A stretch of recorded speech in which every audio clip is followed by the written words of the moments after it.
Hi guys, welcome to Sony Creations. ఇవాళ day 56 class వచ్చేసి princess cut blouse cutting చూపిస్తున్నాను. ఇప్పుడు దాకా మీకు నార్మల్ బ్లౌజ్, లైనింగ్ బ్లౌజ్, అలాగే బ్యాక్ బ్లౌజ్ చూపించాను. ఇప్పుడు ఈ ప్రిన్సెస్ కట్ బ్లౌజ్ కటింగ్ చూపిస్తున్నాను. ఇది ఇంకా దీంట్లో చాలా మోడల్స్ ఉంటాయి. కటోరీ అని, 2 స్టెప్స్ అని ఇలా. కటోరీలో కూడా front katori, back katori, front hook, back hook అని ఇలా ప్రిన్సెస్ కట్‌లో కూడా ఫ్రంట్ హుక్స్ ఒస్తాయి. బ్యాక్ హుక్స్ ఒస్తాయి. నేను అలాంటి వాటిల్లో మాత్రం back hooks princess cut blouse అయితే మీకు చూపిస్తున్నాను.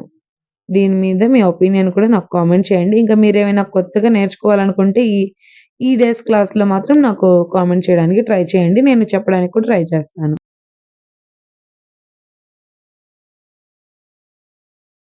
ఫస్ట్ ఏదైనా సరే పేపర్ కటింగ్‌తో స్టార్ట్ చేస్తే బెటర్. సో, నేను ఇక్కడ ఫోల్డింగ్ ఉన్న పేపర్ ఒకటి తీసుకున్నాను. ఈ పేపర్‌ని ఒక హాఫ్ ఇంచ్ కింద ఇది దీనికోసం ఖర్చు కోసం యాడ్ చేసుకున్నాను. అలాగే వీపు పొడవొచ్చేసి 14 ఇంచెస్ ఉంది. షోల్డర్ దగ్గర నుంచి టక్ టక్ కొంచెం లాగి పెడితే మీకు వచ్చేస్తుంది. నేను ఒక హాఫ్ ఇంచ్ పైన ఖర్చు కోసం కలిపేసి 14 ½ పెడుతున్నాను. దీని మీదయితే నేను నార్మల్‌గానే కట్ చేస్తున్నాను. అదే క్లాత్ మీదొచ్చేసి బ్యాక్ హుక్స్‌లా కట్ చేసేసుకోవచ్చు. మళ్ళీ దీన్ని బేస్ చేసుకొని ఫ్రంట్ పార్ట్ కట్ చేసుకుంటాం గదా! అందుకోసం. ఇప్పుడు మీరు గీసుకున్న లైన్స్ అన్నీ ఇలా వేసేసుకొని 5 ½ పెట్టేసుకోండి షోల్డర్ దగ్గర. షోల్డర్ 3, నెక్ ఏమో 2 ½ అలాగా. ఆర్మ్ డౌన్ వచ్చేసి 6. ఒకవేళ కొంచెం సన్నవాళ్ళు, సన్న సైజ్ బ్లౌజులకైతే వీటి మీద కొంచెం తగ్గించండి. ఎంత కాదు, ఒక హాఫ్ ఇంచ్, 1 ఇంచ్ తగ్గించుకుంటే చాలు సైజెస్‌ని బట్టి. ఇలా 1 ½ ఇంచ్ పెట్టేసుకొని ఇలా రౌండ్ అనేది, ఆర్మ్ రౌండ్ అనేది గీసేసుకోండి. మీకేమైనా డౌట్స్ ఉంటే కామెంట్ చేయండి. మీరు నేర్చుకునే వాటిలో నేను ఇవ్వడానికి ట్రై చేస్తాను చెప్పడానికి. ఇప్పుడు నడుము లూజ్ అయితే చూసుకుందాము. నేను నడుము లూజ్ ఎలా చూడాలో ఇప్పటికే చాలా సార్లు చెప్పాను గదా! ఇదిగోండి ఇలా చూసేస్తే కాజా పట్టి మాత్రం కొలవద్దు. ఇప్పుడు నాకైతే 33 వచ్చింది. సో, ఈ 33 దగ్గర నుంచి ఇలా టేప్‌ని 4 భాగాలుగా ఇలా ఫోల్డ్ చేసుకుంటే నడుము లూజ్ అనేది 8:15 వచ్చింది. 8:30 కాదు, 8:15 మాత్రమే. ఆ పావించ్ కూడా పట్టా అంటే. సో, 1 ఇంచ్ ఏమో ఖర్చు కోసం పెట్టుకోండి. 1 ½ ఇంచ్ 1 ½ ఇంచ్ ఖర్చు కోసం పెట్టుకోండి. అదే 1 ఇంచ్ టక్స్ కోసం. అలాగే నెక్‌కి, బ్యాక్ పార్ట్‌కి ఒక 1 ½ ఇంచ్, 1 ఇంచ్ అలా పెంచుకుంటే మనకి చెస్ట్ లూజ్ వచ్చేస్తుంది. నేనైతే ఇక్కడ 9 ½ పెట్టాను. సో, ఈ మార్జిన్స్ అన్నీ కలిపేసుకోండి. నెక్స్ట్ బ్యాక్ నెక్ వచ్చేసి 4 ½ ఉంది. ఈ 4 ½ ప్లస్ ఒక హాఫ్ ఇంచ్ వచ్చేసి ఇక పైన ఖర్చు కోసం. ఇదిక్కడ ఇలాగా. ఇటు కూడా కొంచెం పక్కకు కూడా 5 అనేది మార్క్ చేసుకొని ఇలా కలిపేసుకోండి. స్ట్రెయిట్ లైన్ అనేది ఈజీగా వస్తుంది. పైన 2.5 ఇంచులు ఉంది కదా! కిందొచ్చేసి 3 ఇంచులు తీసుకుంటున్నాను. నేనైతే రౌండ్ నెక్కే పెడుతున్నాను. ఇలా రౌండ్ నెక్ అయితే డ్రా చేసేసేయండి. ఇప్పుడు నెక్ అయితే నేను ఇప్పుడే కట్ చేయట్లేదు. ఎందుకంటే ఫ్రంట్ నెక్ బేస్ తీసుకోవాలి కాబట్టి. సో, ఇప్పుడు యాజ్ ఇట్ ఈజ్ మీరు ఎలా డ్రా చేసుకుంటారో అలా అయితే కట్ చేసేసేయండి. కటింగ్ చేసేటప్పుడు జాగ్రత్త, న్యూస్ పేపర్స్ కదా! క్లాత్ అయినా సరే, న్యూస్ పేపర్ అయినా సరే మన కటింగ్‌లోనే ఉంటుంది. క్లాత్‌ని ఒక్కసారి కట్ చేస్తే అదసలు అతికించడం చాలా తిప్పలు. సో, మీరు ఒక హాఫ్ ఇంచ్ ఎక్స్‌ట్రా అయినా కట్ చేసుకోండి చుట్టుపక్కల. ఫిట్టింగ్ అప్పుడు అది కరెక్ట్ చేసుకుందురు.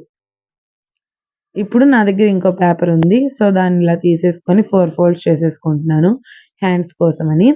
హ్యాండ్స్ కట్ నేను ఇప్పటికి చాలా సార్లు చెప్పాను. ఇలా ఆర్మ్ రౌండ్ ఫస్ట్ ఇలా నీట్‌గా కొలిచేసుకోండి మొత్తం ఎంతుందనేది. 10.5 వచ్చింది. సో, ఒక 1 ఇంచ్ తగ్గించుకుంటే కరెక్ట్‌గా సరిపోతుంది మనకి. అంటే 9.5కి ఇలా మార్క్ చేసుకుంటే సరిపోతుంది ఈ క్లాత్ పొడవు. ఇప్పుడు హ్యాండ్ పొడవొచ్చేసి 5.5 అలా ఉంది. సో, కింద ఒక హాఫ్ ఇంచ్, పైన ఒక హాఫ్ ఇంచ్ అంటే 6.5 అలా మార్క్ చేసేసుకోండి. ఫోల్డింగ్స్ అన్నవి హ్యాండ్స్ కట్ చేసేటప్పుడు మన వైపు ఉండాలి. ఓపెన్స్ ఆపోజిట్ సైడ్‌లో ఉండాలి. సో, ఇలా చేసేసుకొని నెక్స్ట్ హ్యాండ్ లూజ్ వచ్చేసి 7 ఇంచెస్ ఉంది. మీరు ఇలాగైనా టేప్‌తో అయినా మెజర్ చేసుకోవచ్చు. లేకపోతే నార్మల్‌గా అయినా డైరెక్ట్‌గా పెట్టేసేయొచ్చు. సో, మీ వాళ్ళని బట్టి ఈ 7 ఇంచెస్ పక్కన ఒక 1 ½ ఇంచ్ ఖర్చు కోసం ఉంచేసుకొని 3 ఇంచెస్ హ్యాండ్ డౌన్ ఉంచేసేయండి. ఇలా లైన్ వేయండి. నెక్స్ట్ ఇలా మనం నడుము లూజ్ అంతే ఉంటుంది. ఆర్మ్ రౌండ్ అన్నది. 8:15 ఉంది కదా! 8:15, 8:30. సో, కావాలంటే ఒకసారి ఇలా చూడండి. 8:30 ఉంది. సో, ఇక్కడి నుంచి 8:30కి ఇలా క్రాస్‌గా పెట్టుకుంటే సరిపోతుంది. అక్కడి నుంచి ఒక 1 ½ ఇంచ్ ఖర్చు కోసం. ఇక్కడ రౌండ్ తీయడానికని పైన ఒక 1 ½ ఇంచ్ పెట్టేసి ఇక్కడి నుంచి 8:30 మనం డాట్‌కి మార్క్ చేసాం కదా! అక్కడి నుంచి ఇలా క్రాస్‌గా ఇలా నీట్‌గా కలిపేసుకోండి. కొంచెం వంపొచ్చేటట్టు. తర్వాత ఈ లైన్స్‌ని ఇలా మ్యాచ్ చేసేసుకొని చుట్టూ ఇంకోసారి ఇలా అవుట్‌లైన్ అన్నది గీసుకొని యాజ్ ఇట్ ఈజ్ ఇప్పుడు మీరెలా డ్రా చేసారో అలా అయితే కట్ చేసేసేయండి. జాగ్రత్తగా కట్ చేసేటప్పుడు కింద పేపర్ మడుచుకొనుందా లేదా అన్నీ చూసి కట్ చేయండి. సో, ఇక్కడ ఒక టక్స్ పెట్టండి. ఇక్కడొకటి. ఇప్పుడు ఈ పేపర్‌ని ఇలా ఓపెన్ చేస్తే మీకు లోతు తీయడం నేనిప్పుడు చూపిస్తున్నాను. ఈ మనం మిడిల్ టక్ ఉంటుంది గదా! మిడిల్ టక్ నుంచి 1 ఇంచ్‌కి పెట్టేసి అక్కడి నుంచి మన హ్యాండ్ లూజ్ ఉంటుంది గదా! అక్కడికి ఇలా హాఫ్‌లో ఫోల్డ్ చేయాలి. ఈ ఫోల్డ్ చేసిన దగ్గర 3/4 ఇంచ్ ఇలా లోతు తీసేసుకొని ఇలా ఇటు నుంచి అటుకి, అటు నుంచి ఇటుకి. ఈ టక్స్ నుంచి మనం 1 ఇంచ్‌కి పెట్టుకున్నాం గదా! అక్కడి దాకా ఇలా క్రాస్‌గా కలిపేసుకోవాలి. మీకు వీడియోలో చూస్తే క్లియర్‌గా అర్థమైపోతుంది. లేకపోతే నేను ఒక షార్ట్ వీడియో అయినా తీసి పెడతాను తర్వాత. ఈ టక్స్ తీసిన సైడ్ మిడిల్ లోతు తీసిన సైడ్ ఒక చిన్న టక్స్ పెట్టుకోండి. సో, బ్యాక్ పార్ట్ హ్యాండ్స్ అయితే మొత్తం అయిపోయింది. ఇప్పుడు హ్యాండ్స్ పక్కన పెట్టేసి మీ దగ్గర ఒక పెద్ద పేపర్ ఉంటే అది తీసేసుకోండి. ఇప్పుడు నేనేమో ఈ బ్యాక్ పార్ట్ ఆధారంగా ఫస్టే డ్రా చేసేస్తున్నాను నేనైతే మొత్తం. క్లోజెస్ మన వైపే ఉండాలి. ఓపెన్స్ ఆపోజిట్ సైడ్‌లోనే ఉండాలి. యాజ్ ఇట్ ఈజ్ ఎలా ఉందో అలా పెట్టేసుకొని, మనం టక్స్ పెడతాం గదా! లూజ్ కోసమని, నెక్ కోసమని ఇవన్నీ కొంచెం ఇలా డాట్స్‌లా పెట్టేసుకొని, మీరు ఇంకా యాజ్ ఇట్ ఈజ్ ఎలా ఉందో అలా డ్రా చేయడానికి ట్రై చేయండి. ఇలా హ్యాండిల్‌ని లోతు తీయడానికని ఇలా లైన్ డ్రా చేసుకోండి. లేకపోతే స్కేల్‌తో అయినా పర్లేదు, చేత్తో అయినా పర్లేదు. ఈ లైన్స్‌ని కూడా కొంచెం ఇలా కలిపేసుకోండి నీట్‌గా. ఒకవేళ మీరు డైరెక్ట్‌గా పేపర్‌తో ఇలా లైన్స్ డ్రా చేయలేకపోతే స్కేల్ అయినా యూజ్ చేయొచ్చు. ఫ్రంట్‌కైతే బ్యాక్‌కైతే ఆర్మ్ రౌండ్ 1 ½ తీసుకుంటాము. ఫ్రంట్ అయితే 1.15 చాలు. సో, ఫ్రంట్ నెక్ వచ్చేసి నేను 6, 6 ½ అలా తీసుకుంటున్నాను. ఇక్కడైతే నెక్ వెడల్పు వచ్చేసి 3 ఇంచులు తీసుకున్నాను. పైన 2.5 ఉంది కాబట్టి. ఇలా క్రాస్‌గా కలిపేసుకొని ఫస్ట్ అయితే రౌండ్ నెక్ అయితే డ్రా చేసుకోండి. ఓకేనా?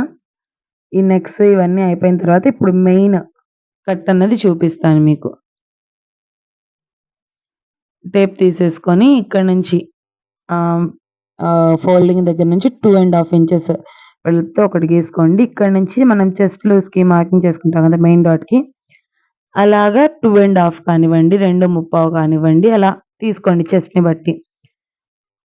తర్వాత ఇలా షోల్డర్ దగ్గర నుంచి ఇలా కిందకి 10-11 ఈ మధ్యలో తీసుకోవచ్చు. నేనైతే 10 ½ తీసుకున్నాను. ఇప్పుడు దీన్ని ఇలా క్రాస్‌గా జాయిన్ చేయొద్దు అస్సలకి. ఇప్పుడైతే నేను ఇక్కడ ఎలా తీసుకోవాలో చెప్తున్నాను. ఇక్కడ నుంచి 3 ½ తీసుకోండి. 10కి మనం పెట్టిన మార్క్ ఉంది గదా! ఆ మార్క్‌కి స్ట్రెయిట్‌గా 3 ½ 3 ఒకవేళ ఎక్కువ ఉంటే 3:15 అలా తీసేసుకోండి. ఇప్పుడు మీకు ఇదన్నది స్ట్రెయిట్ ఒస్తుంది. తర్వాత ఇక్కడ నుంచి ఇలా కొంచెం ఈ లైన్ నుంచి ఇటు స్ట్రెయిట్ గీసేసి అటు మాత్రం కొంచెం ఇలా క్రాస్‌గా ఇలా చేసుకుంటూ వెళ్తే మీకక్కడ షేప్ అనేది ఒకటొస్తుంది. అర్థమైంది గదా! ఇప్పుడు నెక్స్ట్ ఇక్కడి నుంచి ఆర్మ్ రౌండ్ ఉంది గదా! అక్కడికి మార్క్ చేయాలి. డైరెక్ట్‌గా మార్క్ చేయకపోయినా ఇలా ఫస్ట్ ఒక డాట్ తీసుకొని ఇలా కొంచెం క్రాస్‌గా పైన వంపుగా వచ్చేటట్టు ఇలా మార్క్ చేయండి. లేకపోతే మీ దగ్గర కర్వ్ స్కేల్ ఉన్నా పర్లేదు. నేనిప్పుడు మళ్ళీ ఒకసారి చెప్తాను వినండి డీటెయిల్డ్‌గా. ఇప్పుడు ఇక్కడ ఫోల్డింగ్ నుంచి 2 ½ ఇంచెస్ తీసుకోవాలి. మన చెస్ట్ లూజ్‌ని బట్టి.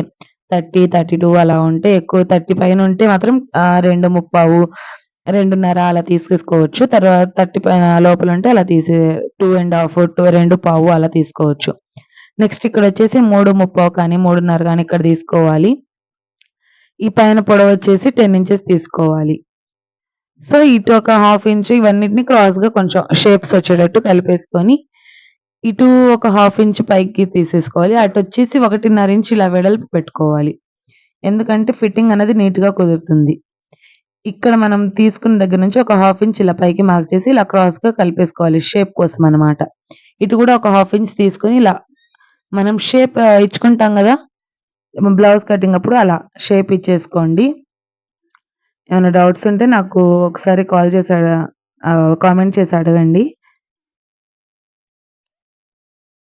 ఈ పొడవైనా సరే 10-11 లోపులు మీకిష్టం వచ్చినట్టు తీసుకోవచ్చు. ఇదైనా 3:30, 3 ఇంచులు అలా మీ చెస్ట్ లూజ్‌ని బట్టి, బ్లౌజ్ సైజ్‌ని బట్టి ఈ కొలతలన్నవి మారుతూ ఉంటాయి. నేనిప్పుడొచ్చేసి చెప్పింది 34-36 ఈ సైజ్ బ్లౌజ్. కరెక్ట్‌గా అయితే 34 సైజ్ బ్లౌజ్ అన్నమాట. సో, కొంతమందికి చెస్ట్ ఎక్కువ ఉంటుంది, తక్కువ ఉంటుంది. అలాగే ఈ సైజెస్ కూడా తక్కువ ఉంటాయి, ఎక్కువ ఉంటాయి. సో, అవన్నీ పక్కన పెట్టేసి ఇలా ఫస్ట్ అయితే మనం డ్రా చేసుకున్నట్టుగా ఇలా నీట్‌గా కట్ చేసేసుకోండి. ఇటు మిడిల్‌లో మాత్రం ఇదిగోండి నేను చూపిస్తానిప్పుడు అలా కట్ చేయండి. ఈ సైడ్ గానివ్వండి అన్నీ. టక్స్ కూడా పెట్టేసుకోండి.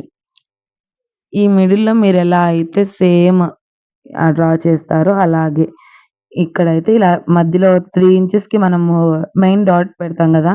మెయిన్ టక్స్ అది తీసేసుకొని కట్ చేసేసుకొని ఇప్పుడు సేమ్ అలాగే కట్ చేసుకోవాలి. మనం 3 ½ 10 ఇలా పాయింట్ చేసి పెట్టాం గదా! ఆ పాయింట్ దగ్గర ఇలా టక్స్ పెట్టుకోవాలి. అంటే అది మెయిన్ అన్నది గుర్తుండడానికి. ఇలా మిడిల్‌లోకొచ్చేసి ఇటు నుంచి ఇటు, ఇటు నుంచి అటు ఇలా కలిపేసుకోవడానికనమాట. సో, పైన చంక లూజ్ దగ్గర నుంచి ఒక పావించ్ ఇలా లోపలికన్నది ఇలా తీసుకుంటే కొంచెం క్రాస్‌గా మీకు ఫినిషింగ్ నీట్‌గా ఉంటుంది. చంకల దగ్గర ముడతలనేవి రావు. ఫస్ట్ పేపర్ కటింగ్ చేసుకున్న తర్వాత క్లాత్ కటింగ్ చేసుకోండి. ఇది నా బెస్ట్ సజెషన్. సో, నేనైతే బ్యాక్ ఓపెన్స్ తీసుకోవాలనుకుంటున్నాను. ఓపెన్స్ అనేవి మన సైడ్ పెట్టేసుకొని క్లోజెస్ అపోజిట్ పెట్టుకోండి. ఇప్పుడు యాజ్ ఇట్ ఈజ్ ఎలా ఉందో అలా డ్రా చేసేసుకోండి. ఒక పావించ్ ఫస్ట్ హుక్స్‌లకి, కాజాలకైతే వదలండి. ఇంకా యాజ్ ఇట్ ఈజ్ ఎలా ఉందో ఫస్ట్ అలా డ్రా చేసేసుకోండి. ఇలా హ్యాండ్, ఈ బ్యాక్ నెక్, తర్వాత ఈ మెయిన్ పార్ట్ ఉంది గదా! ఫస్ట్ మనం కట్ చేసాం గదా! నెక్ సైడ్ ఖచ్చితంగా క్లోజే వచ్చేటట్టు 1కి 2 సార్లు క్లాత్‌ని ఫస్ట్ పేపర్‌తో ఇలా కాలిక్యులేట్ చేయండి. ఎటు సైడ్ ఉంటే మనకి పేపర్ కరెక్ట్‌గా సరిపోతుంది అన్నది. యాజ్ ఇట్ ఈజ్ మొత్తం ఇలా ఫస్ట్ గీసేసి బ్యాక్, ఫ్రంట్ తర్వాత ఇది మెయిన్ వచ్చేసి మధ్యలో మనం జాయిన్ చేయాలి గదా! ఈ మెయిన్ పార్ట్స్‌ని. ఇలా క్రాస్‌గా పెట్టేసుకోండి. ఇది స్ట్రెయిట్‌గా ఉన్నా పర్లేదు నెక్ సైడ్‌ది. ఈ మెయిన్ పీస్ వచ్చేసి ఇలా క్రాస్‌గా ఉండాలి. సైడ్‌కి మనం పెట్టింది. తర్వాత ఇటు, అటు జాయిన్ చేయడానికి ఒక హాఫ్ ఇంచ్ ఎక్స్‌ట్రా తీసేసుకోవాలి. అర్థమైందనుకుంటున్నాను నేను. ఒకసారి వీడియోలో మీకు టక్స్ కూడా నేను పెట్టాను ఫస్టే. మీరు ఒకసారి గమనించుకోండి. ఇంక మీరు యాజ్ ఇట్ ఈజ్ ఇప్పుడు ఎలా అయితే డ్రా చేశారో జాగ్రత్తగా క్లాత్‌ని తిప్పకపోయినా సరే మీరైనా తిరుగుతూ క్లాత్ చుట్టూ కట్ చేయండి. నేనైతే వీడియో కోసమని క్లాత్‌నే తిప్పుకుంటూ కట్ చేస్తున్నాను. కట్ చేసేటప్పుడు కూడా చాలా జాగ్రత్త. జాయింట్ చేసే దగ్గర హాఫ్ ఇంచ్ పెట్టుకోండి. కంపల్సరీ టక్స్ అన్నది మాత్రం మర్చిపోవద్దు. ఆ మధ్యలో ఒక టక్ అన్నది ఇవ్వండి. ఇదిగోండి. నేనిప్పుడు ఇస్తున్నాను చూడండి. ఇలా ఈ టక్ అన్నది ఖచ్చితంగా ఇవ్వండి. సో, ఈ బ్యాక్ పార్ట్‌కి టక్ పార్ట్స్ ఎలా మార్క్ చేయాలో చెప్పాను గదా! ఇలా ఖర్చు దగ్గర నుంచి ఇలా మార్క్ చేసేసుకొని ఒక పావించి ఇటు పైన లోతు తీసుకుంటే మీకు కొంచెం బావుంటుంది. పైనొచ్చేసి ఒక పావించి షోల్డర్స్ దగ్గర కట్ చేశాను నేను. ఆ భుజాలు జారకుండా ఉండడం కోసం. సో, ఫ్రంట్ పార్ట్ మొత్తం